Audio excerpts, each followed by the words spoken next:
Hi, this section is about the derivative as a new function. We just learned the definition of the derivative at the point A, which is the limit definition. Limit as h goes to 0, f of a plus h minus f of a over h. That means we remember this is derivative at the point A and also geometrically means the slope of the tangent line at the point A. What we will do now, we will change things a little bit and we will let the number A change vary. That means let's look at the familiar picture, the tangent and secant line situation. The blue line is the secant line, the pink line is the tangent line. And we remember all of these notations. That means what we will do, we will change A, the constant point, to the variable x. And everything else will stay the same. Exactly the same idea. That means we will have x plus h. X, simply the A vary. And now, derivative f prime of x is defined as a limit as h goes to 0 of f of x plus h minus f of x over h. That means this limit represents the derivative of the function as a new function, because the answer, new function. The final answer is gonna be in terms of x. That's the reason that we're gonna get a new function. Okay, let's try to find a few derivatives. Example number 1. If f of x equals to x, find the formula for f prime of x. In this case, we don't really have to do much. I can still use the definition of the derivative, but the line x is defined, looks like that, and we know what's the slope of this line. It's simply 1. That means this is derivative. Okay? That's the derivative, because slope of this line is constant, is 1. Derivative is 1. We can still use the definition to see if we will get 1. That means I'm starting with f prime of x equals to limit as h goes to 0, f of x plus h minus f of x over h. Limit as h goes to 0. We also remember without the limit is just the secant line. That's not calculus. We have to have a limit. We have to indicate that h is approaching 0. And let's evaluate. Function is defined just x. That means now instead of x, I will put x plus h. F of x is just x over h. And we can nicely see this simplification.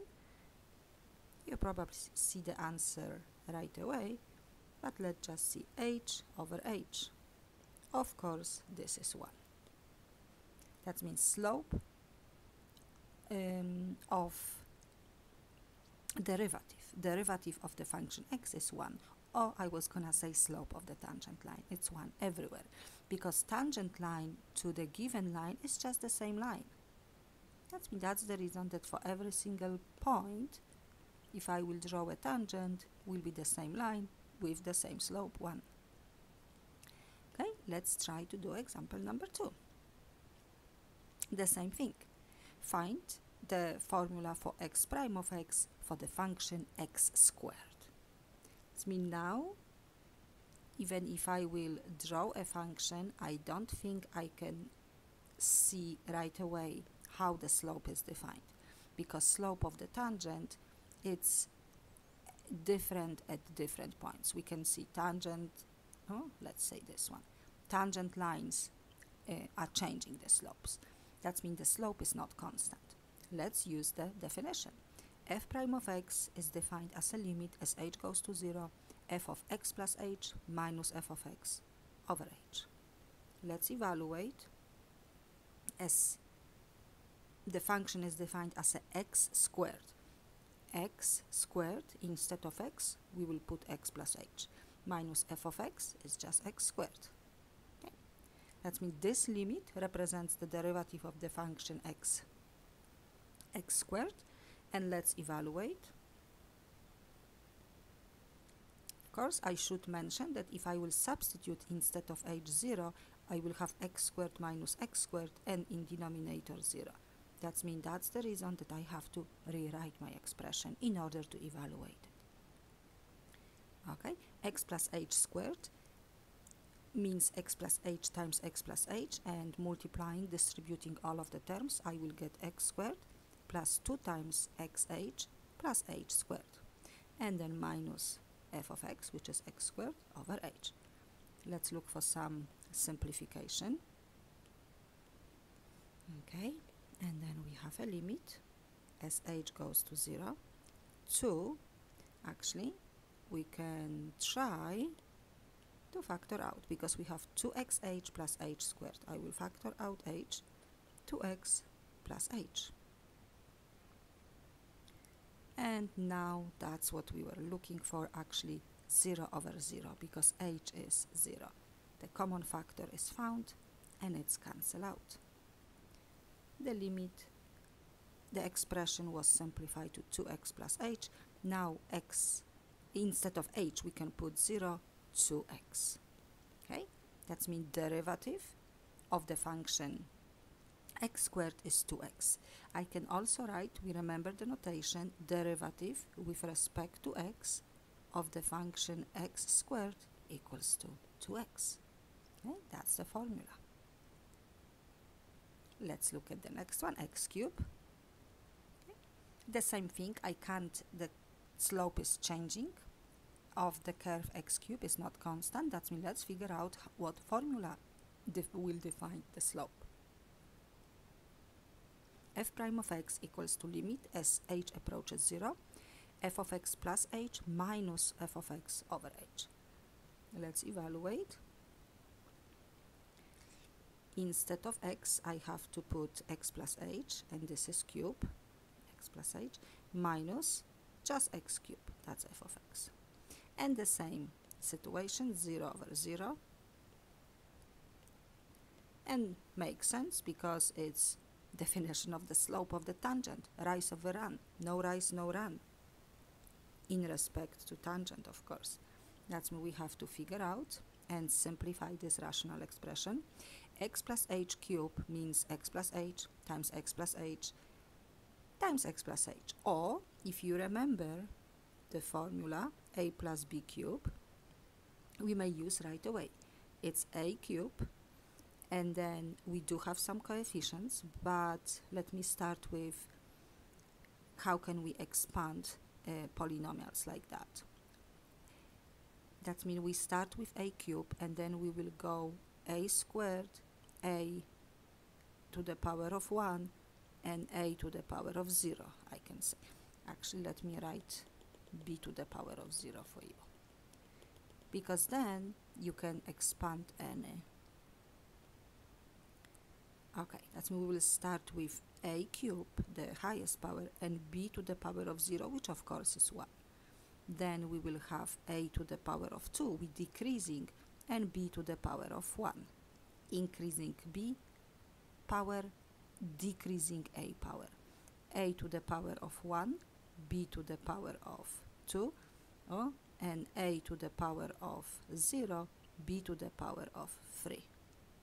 Which of course I can't squeeze it. A to the power of 0, b cubed. Okay. Everywhere will be plus, and we also have a coefficient from Pascal triangle. This will be 3, this will be 3. This is 1, and this is 1. Okay, that means let's make it nicer. A cubed, b to the power of 0 is 1, 3, a squared b, 3, a b squared plus b cubed. Okay. That means now, even if you will have a plus b to the power of 10, you can still expand it. Okay, x plus h to the power of 3. X cubed, 3 times x squared h, 3 times x h squared, and plus h cubed. We can see how nice and easy. Minus x cubed. And we see something like that. Cancel out. Okay, let's simplify. And we do have each on the top, each term contains h. I will factor out. 3x squared will stay, 3xh will stay, and h squared. And again, that's the point, 0 over 0 is gone. We did simplify. We did eliminate 0 from the denominator. That's the most important thing for the calculation. We can't divide by 0. Okay, now h is 0, and the derivative of the function x cubed is 3x squared. Okay, I can write this for you. Derivative with respect to x of the function x cubed, it's 3x squared. We probably see some pattern, but let's do different function, 1 over x. Let's find the formula of the derivative f prime of x for 1 over x. F prime of x is a limit as h goes to 0, f of x plus h minus f of x over h. Let's evaluate for 1 over x, h approaches 0, 1 over quantity x plus h minus f of x, which is 1 over x. And the same 0 over 0, I will get a common denominator, okay, which this will be x. I will multiply by x. Let me write a little bit nicer. X and x plus h was, and then x is, and I will multiply by x plus h. Okay, let's rewrite a top as a 1 fraction. Okay, that means we do have x, x plus h, and x minus quantity x plus h. And dividing by h means multiplying by the reciprocal, 1 over h. Okay, limit as h goes to 0. X, I have to distribute negative, which will affect x and h. And I can put x times h times x plus h. I will put h between. Okay, what we see? We see this simplification, and I can rewrite one more time. Okay, just to see each step. And what we have? We can nicely see the common 0, common factor. That means the final expression after simplification is x times x plus h. And h is 0, negative 1, x times x, x squared. Okay, this is a derivative as a new function of the function 1 over x. Derivative with respect to x of the function 1 over x is defined as a negative x squared.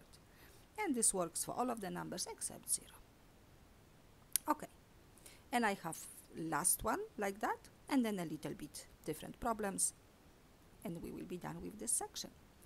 And that's me. You can see I am focusing on calculating a derivative of the function using a limit definition.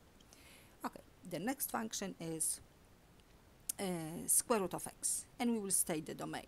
That means first of all, domain of the function is just all of the real numbers, positive real numbers. That's actually r. Positive, and we can also add 0 because 0 is fine. Square root of 0 is 0. Okay, let's see. F prime of x is defined, of course, as a limit as h approaches 0, f of x plus h minus f of x over h. Let's evaluate for root x. It means function is square root of the quantity x, but instead of x, x plus h. F of x is just this. Okay, again, we do have situation 0 over 0. We have to find this common 0. And we know that the conjugate expression, they are extremely helpful if we see the root expression. That means conjugate expressions means that I will copy the same term, the radical terms, instead of minus, plus, opposite sign. And we always distribute the conjugate. We don't distribute, in this case, denominator, because I can't distribute h. H is my 0. I'm looking, I will keep this, I'm looking to cancel out that 0. Okay, x plus a square root of x plus h minus square root of x, and then square root of x plus h plus square root of x. This is the formula. I can, what color I can use? Maybe green one. We of course know, but this is a minus b, a plus b. How can I FOIL extremely fast? I can square the first quantity, square the second, and always minus. Okay, that's me. Let's use it. If I will square the first quantity, just x plus h stays because the square root is gone. And if I will square the second quantity, square root of x squared is just square root of x squared is just x. Okay.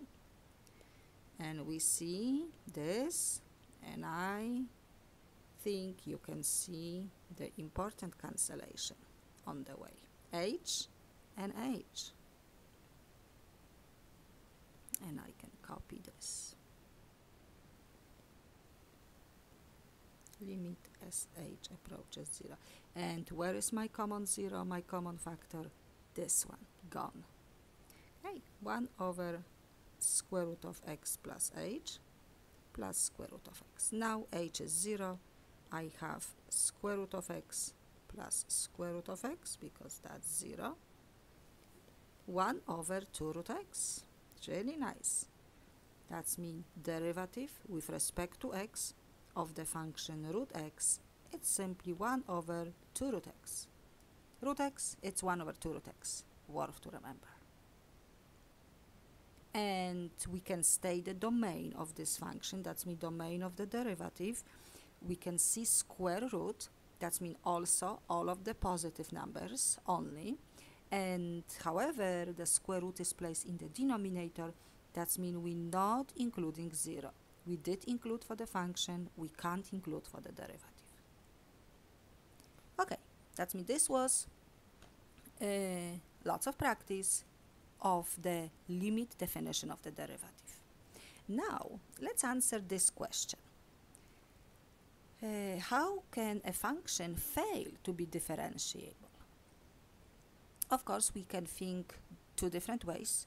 We can think kind of like algebraically, thinking about the limit definition, which of course, calculating limit, we may get the answer, we may get the situation that the limit is undefined.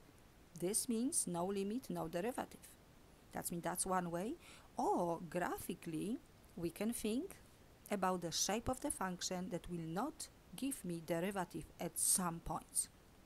That means we can see the examples.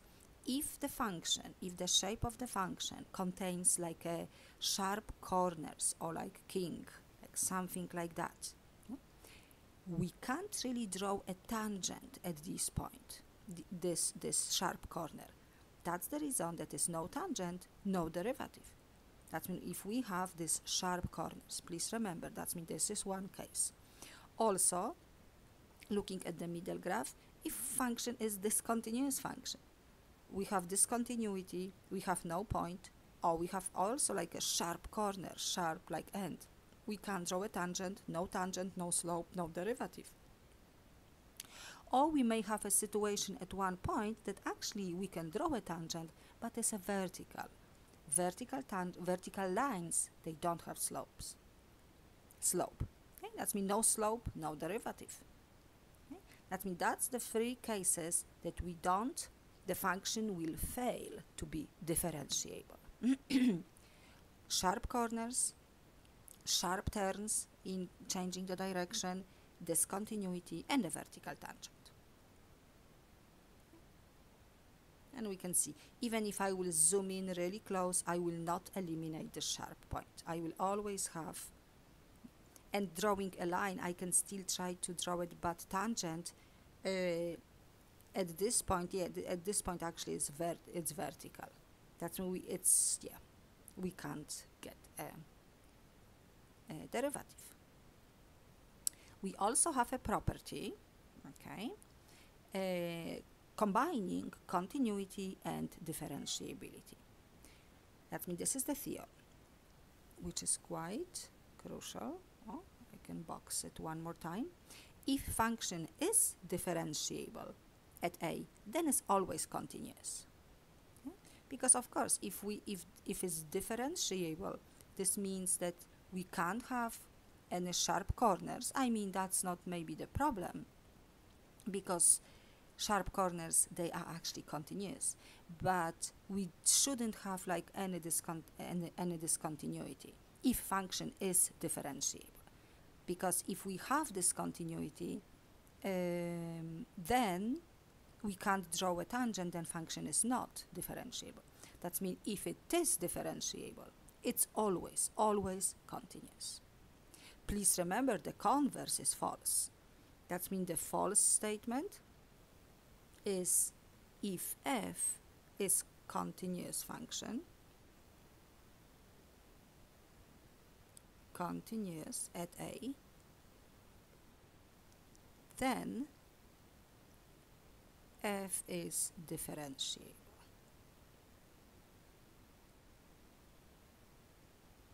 Of course, this is false. Yeah? That I will not box it, but that's the false statement, because continuity means that function has no breaks. However, we may have a sharp corner. I can draw one of the best examples is absolute value of x. Nice and continuous function, however, derivative at 0 is undefined. Sharp corner. Or we can change the same theorem, also the true statement. If f is not continuous at a, then of course it's not differentiable. That's true. No continuity, no derivatives. Okay, and I do have one graph for you. That means let's find the function f of x is not differentiable at which points. We have to just state the x coordinates. I can maybe put x and y, and then this graph is actually going to the infinity. Okay, that's we can see derivative is definitely not defined. I can write derivative is not defined at -2. Does not exist. Okay, because we have the corner. At -1, I can maybe just list. At -2, no derivative. At -1, also no derivative, discontinuity. At 1, another discontinuity. At 2, we can see here 2, yes, 1, that was sharp corner, this is discontinuity. At 2 is also discontinuous, which means it's not differentiable. And of course at 3 we have discontinuity. Or let's say I will ask you what is the derivative at 4.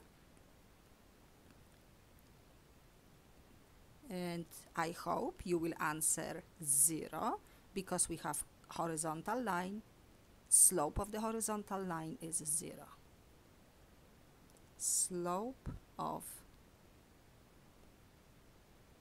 horizontal line, because tangent is horizontal, and that's the tangent, slope of the tangent.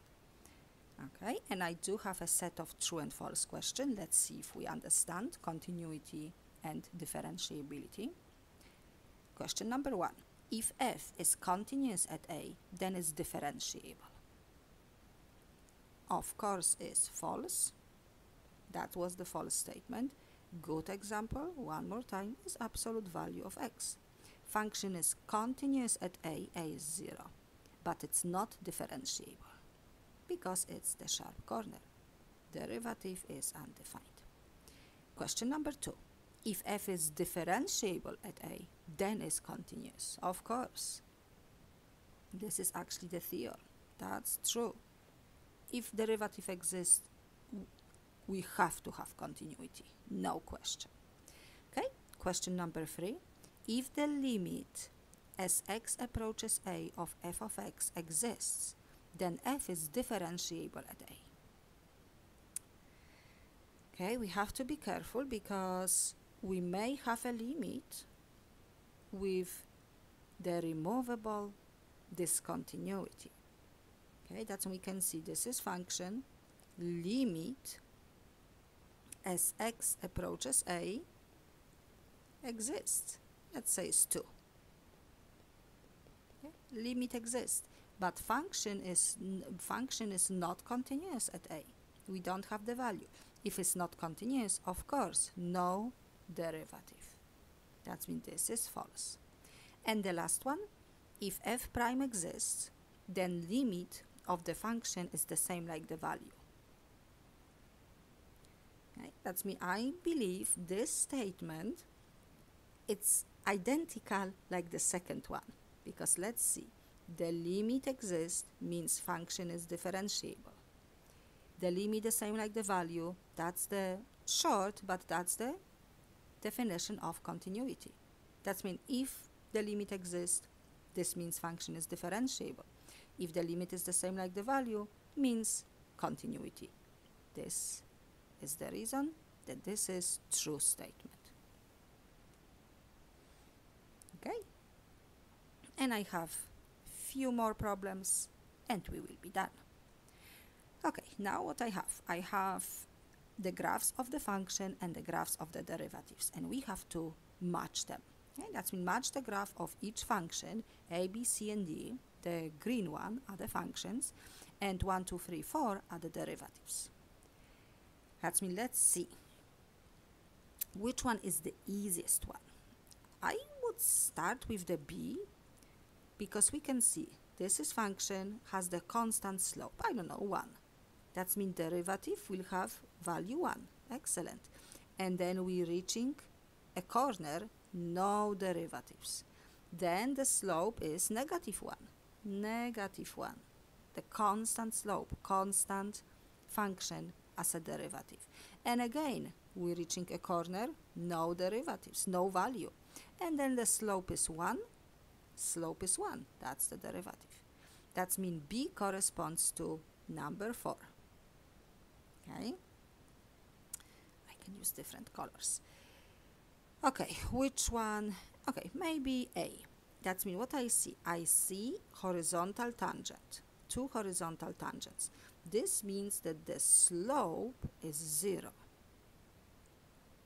Okay, slope is 0. That means we need, which means derivative is 0 at these points, this one and this one. That means let's see, and that's the only zeros, x sub 1, x sub 2. And I believe I see here x sub 1, x sub 2 is the zeros.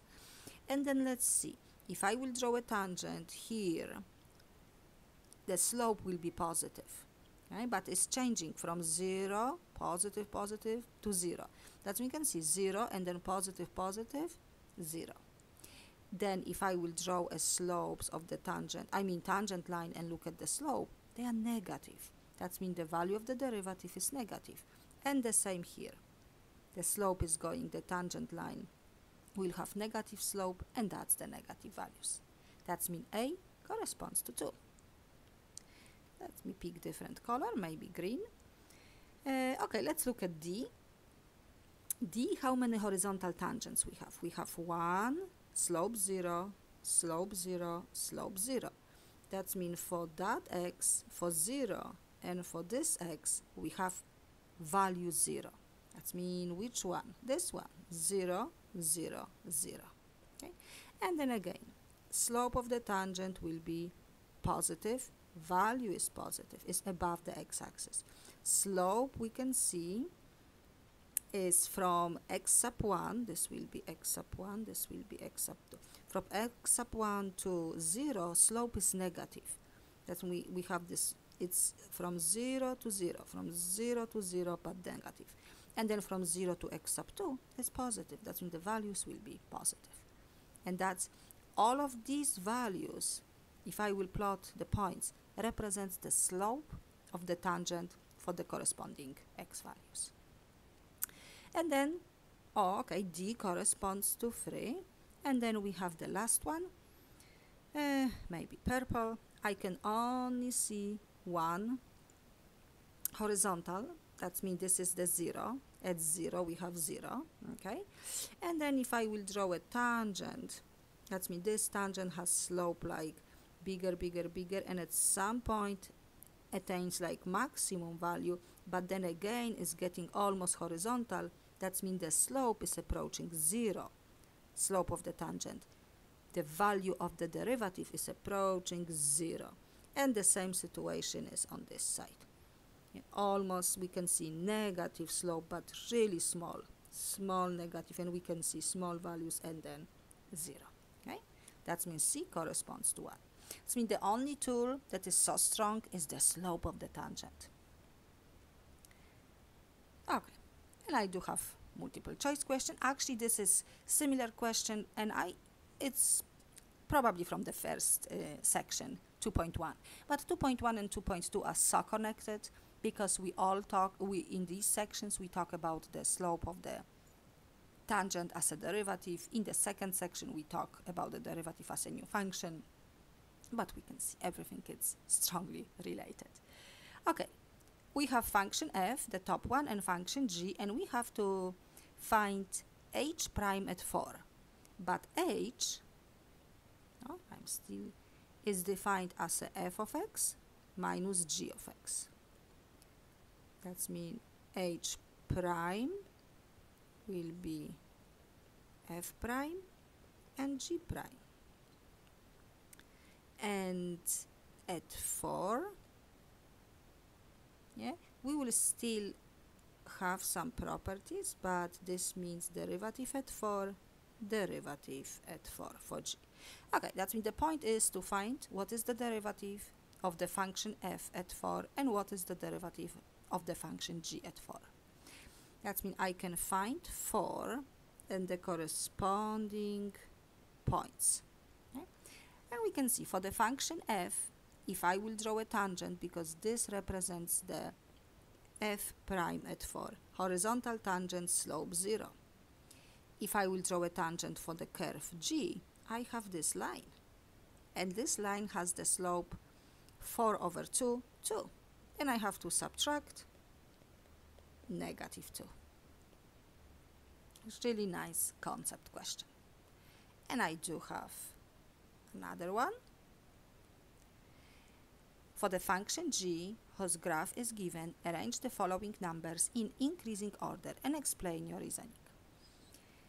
Okay, so we have the value 0. 0 is just 0. Then we have g prime at negative 2. I'm assuming this is negative 2, and g prime means the slope of the tangent. Okay, let's say g prime, this slope is like positive, definitely positive, and steep. That means maybe I can just approximate maybe 2, okay, a little bit more than 1. Okay, g prime at 0, it's the derivative, the slope of the tangent at 0. That's mean I can draw a tangent. This one is definitely negative and a little bit less steeper. That's mean let's say negative 1. It's just the approximation. G prime at 2, it's again positive. It's slope of the tangent, positive, and it's less steep than at negative 2. That's mean maybe 1. And looks like actually symmetric. And g prime at 4, it's positive but even less steeper. That means maybe half.